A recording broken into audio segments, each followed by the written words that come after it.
Christopher Wright meeting with oil executives in Miami yesterday, discussing the Trump administration's plans to sell Venezuelan oil indefinitely and rebuild the country's oil infrastructure. President Trump says Venezuela will turn over what had been sanctioned oil, that's up to 50 million barrels of high-quality oil, sold at market prices and controlled by the United States. Here's the Secretary of State, Marco Rubio, yesterday. Part of that stabilization, and the reason why we understand and believe that we have the strongest leverage possible, is our quarantine. As you've seen today, 2 more ships were seized.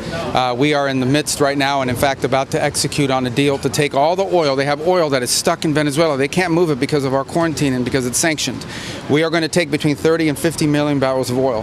We're going to sell it in the marketplace at market rates, not at the discounts Venezuela was getting. That money will then be handled in such a way that we will control how it is dispersed in a way that benefits the Venezuelan people, not corruption, not the regime. Joining me now is the Secretary of Energy, Christopher Wright. Mr. Secretary, thank you so much for being here.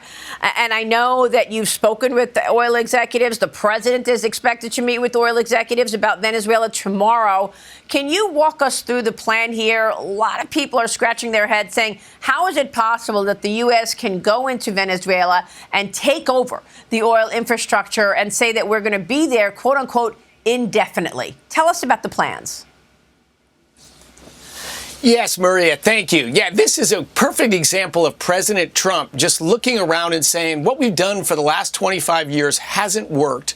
Venezuela's continued to spiral down, causing growing problems in our country. They've exported 8 million desperate citizens out of their country. You know, some of them great, hardworking Americans now, of course, but a lot of them criminals, people in drug running, people in desperate situations. They've hurt the world oil markets by collapsing their own production. They've replaced their oil revenue with drug running revenue and Russian and Iranian partnership. This has been not good for the Western Hemisphere, not good for America, and we've just seen it happen. He said, we got to do something different. This is a fixable problem. This was one of the wealthiest, most successful nations on earth, a tremendous American ally 30, 40, 50 years ago, and it should be able to be brought back to that way. You know, there were negotiations with Maduro to make an agreement with him to, stop the nonsense and move the right direction. He wouldn't be constructive in doing that. He's, his 25-page unsealed indictment. You can read all of the crimes Maduro and his wife were involved in. And he was extracted. And again, in an absolutely brilliant military operation. And now we're talking with the interim authorities in Venezuela and saying, look, we've blockaded your oil. You're not going to be able to sell any oil and continue this criminal enterprise, or you can work with the United States. And of course, they're choosing, maybe we should work with the United States. So that oil, we're allowing it to flow again. It's marketed by the United States government. The money's going to flow into accounts.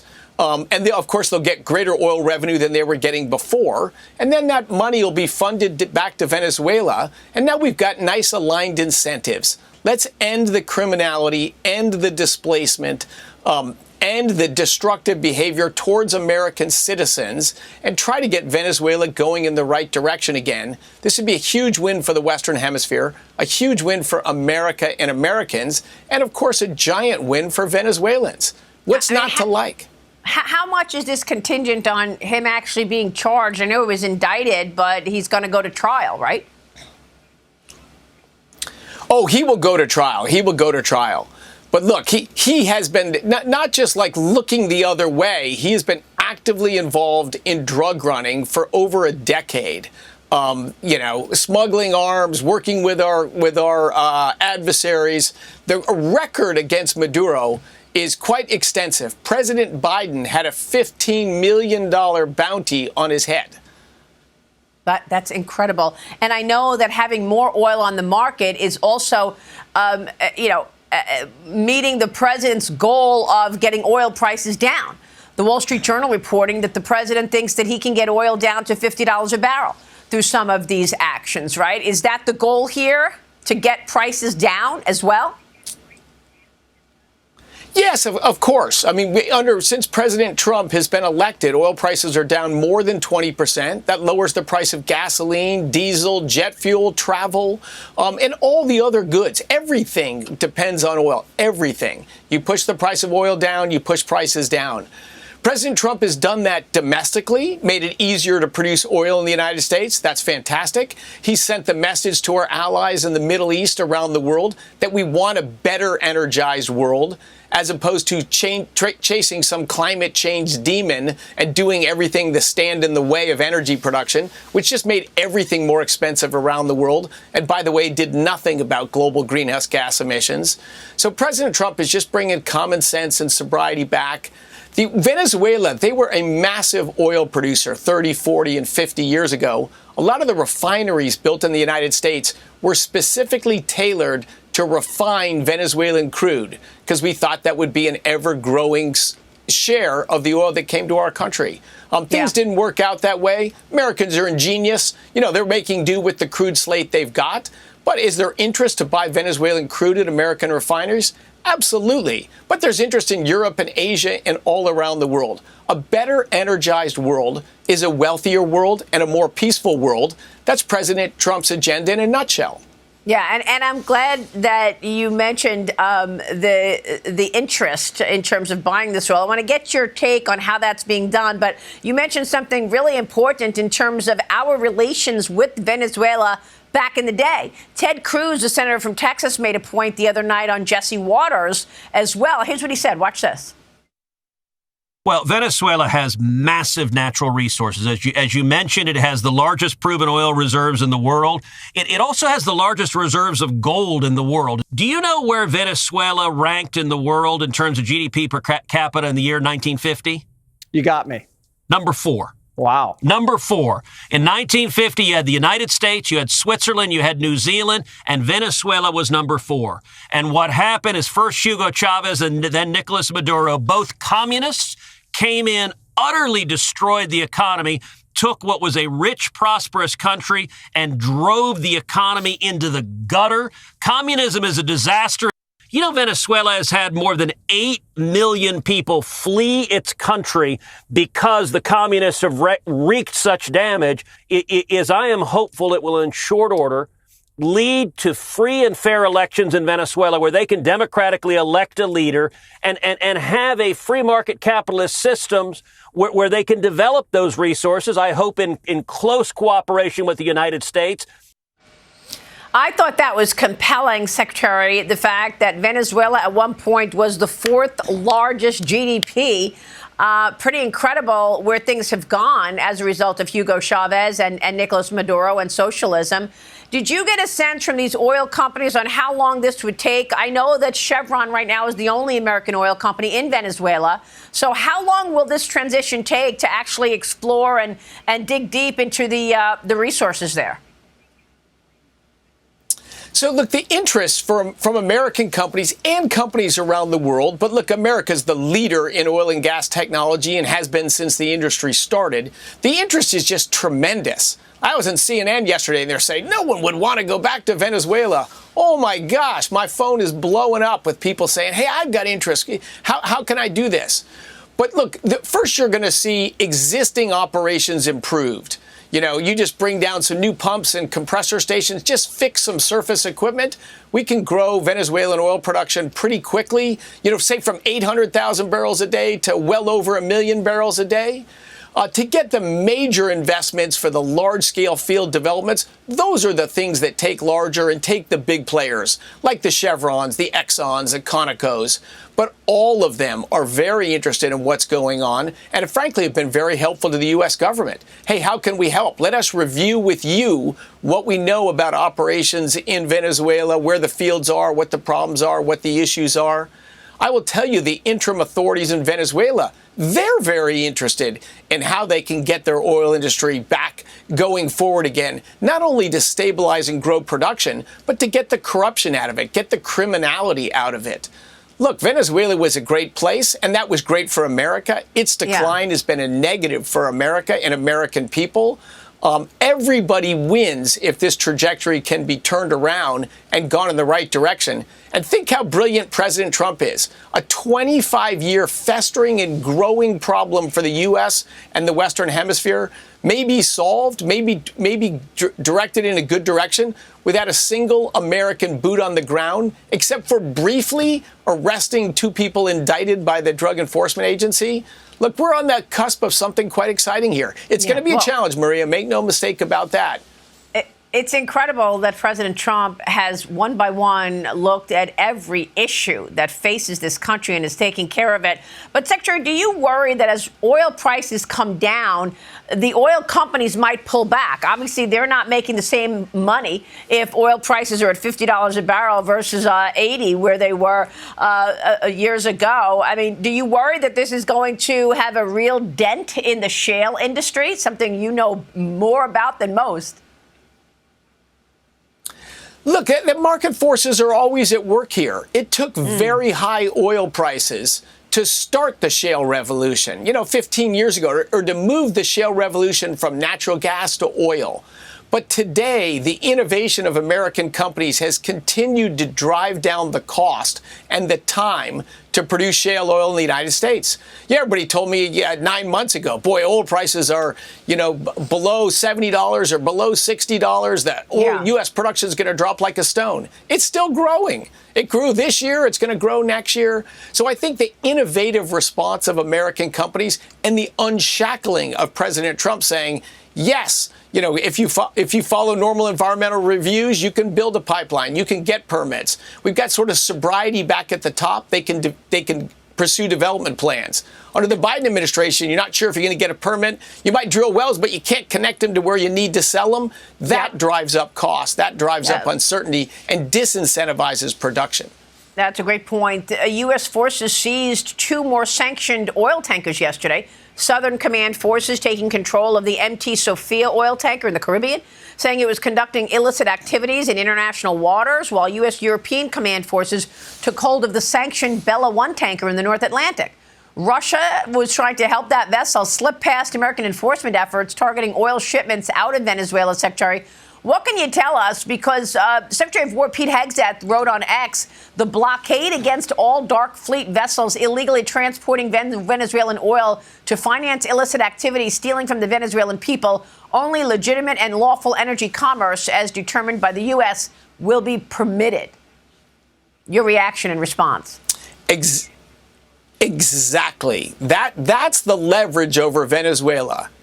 You can sell oil together with the United States, or you can not sell oil. But you have to be able to back up those words and that concept with action. Under this president, under Pete Hegseth and this Department of War, those things are reality now. These impacts will not just be on Venezuela and the Western Hemisphere. Think around the world now. Think what the Iranians are thinking right now, or what the Russians are thinking right now, or the North Koreans are thinking right now. Boy, we have a president that if there's a sanction or there's a U.S. policy, it's actually going to be enforced. It's not just noise that we can either snipe at or just ignore. It's real. The credibility of the United States is very helpful for economic growth, for peace in the world, and for prosperity of the Americans. This is a tremendous transformation. I want to get your take on China, because China is saying that all of this is an example of the U.S. bullying Venezuela and dominating their oil. I mean, Venezuela and the China Development Bank signed long-term financing cooperation agreements that provided multi-billion-dollar loans to Caracas, repaid largely through oil shipments. So what does that mean? I want to get your take now on where this leaves China, because aren't there long-term contracts of Sinopec and CNPC CNOOC of up to $270 billion in future oil deliveries? Do those entitlements need to be terminated by America? Well, first of all, look at who Venezuela's main partners have been the last 5 or 10 years. Russia, Iran, and China in the Western Hemisphere. That's a sign that maybe things aren't going well. Iran and Russia, are bordering on criminal organizations. China is a little bit of a mix. China is different. It is an economic powerhouse. It's a major oil consumer. It can be a constructive partner with the United States, or it can be a force to undermine the United States, as I think is the case in Venezuela. But I think you will probably see some long-term involvement of China in Venezuela. As long as that's America's the dominant force there, the rule of law is there, the United States controls oil flow, that'll be fine. We don't want Iranian, other terrorist organizations, and Russians playing a major role in Venezuela. But is there a balance that can be had with China? I think there is. So is there a deal then to be made with China to make a promise to China that you could stay in this deal-making situation? I mean, they have done oil for cash deals all over the world. And we know what China does. It's their MO. Make a loan to a country knowing that they're not going to be able to pay it back. When they can't pay it back, take over their port, take over their resources. That's what China does over and over again across the world. It looks like they were doing these oil for cash deals here as well. So you're talking about the terrorists in Iran and Russia, but you're saying perhaps China can be part of an arrangement between the U.S. and Venezuela long term? So, Maria, you said it well. China often has very nefarious goals. They're the capital provider of last choice, and then they get control, huge control over that country. We will not allow that to happen in Venezuela. This is in the Western Hemisphere. They're Venezuela's main partner, as it was historically through the history of the country, is the United States. That's the country that people want to partner with, because we live by our word, we live by our agreements. We aren't looking to entrap people and to control their resources. We just want democratic, prosperous neighbors that are good for America. So in that framework, where Venezuela's main partner and has stability and rule of law is the United States, can there be commerce with China? Sure. Are we going to allow Venezuela to become a client state of China? Absolutely not. Not under President Trump.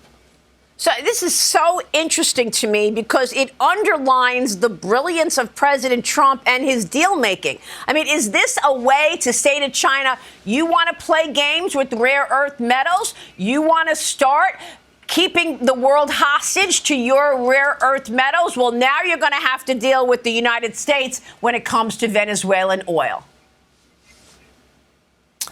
It's true. Look, President Trump wants peaceful, productive relationships with China going forward.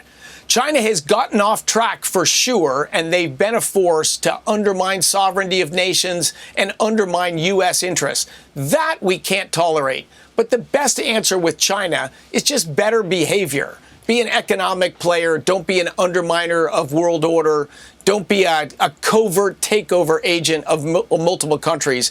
But I think China realizes that that agenda doesn't fly with President Trump in the White House. Hopefully we'll steer those things in a better direction. He works very hard with China. They're a major economic power. We can't ignore China. Iran is like a problem to be fixed. China's a little bit different than that.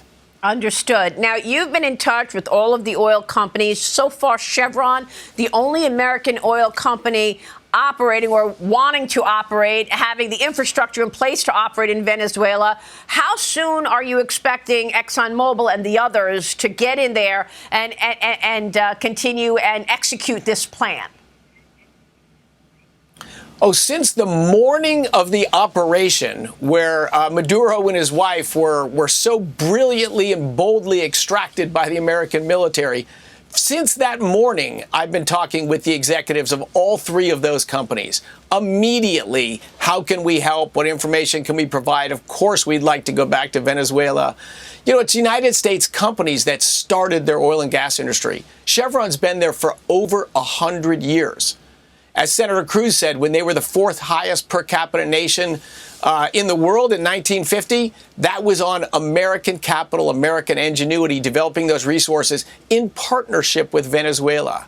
So you're going to see probably a growth in Chevron activities there quickly.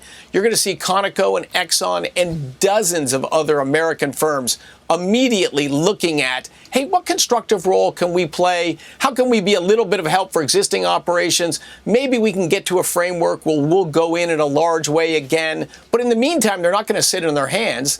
They're going to work to look at what's going on in the industry and what productive advice and help can they give on that. In fact, we have a meeting tomorrow in the White House with a bunch of companies. In fact, the biggest problem with that meeting is so many people disappointed that I didn't invite them to come as well. There is tremendous American interest to see how can we help the United States government, how can we help solve the problem in Venezuela that's not only been rough for Venezuela, but that's plagued our shores, our cities, our countrysides. A collapsed state in the Western Hemisphere is bad for America. Has the president learned anything else as a result of the imprisonment of Maduro with regard to other issues like elections in Venezuela or Tren de Aragua and the damage that they have done in America since the wide open border? Yeah, of course, we learn more as we get involved with Venezuela on that tangled web between the gangs, as you mentioned, Tren de Aragua, the drug running, the American adversaries there, the funding and sheltering of terrorist groups, a lot of problems to be solved. But all of these things, again, with bold, clear American leadership, can be solved. Around the world, there is not a country on earth that doesn't want to be friends and partners with the United States. Look at the uprising among the Iranian people right now. Why is that happening? They want freedom. They want an intervention. They're dreaming that what happened in Venezuela happened in Iran. I'm not saying that's happening. There is no plan to do anything in Iran. But just when you see the force for good in this world, the force for freedom and peace and prosperity in the United States, you see a stronger America in the world. That gives everyone optimism. Absolutely. Secretary, this has been a great Except the Democrats, interview. I should say. Except for the Democrats in politics. That's right. Well, that's right. They're talking about other things this morning. Secretary, good to see you. Thank you, sir. We will keep watching all of your work. Thanks. We appreciate your leadership. Energy Thanks. Secretary Christopher Wright. Thank you, sir. We'll be right back.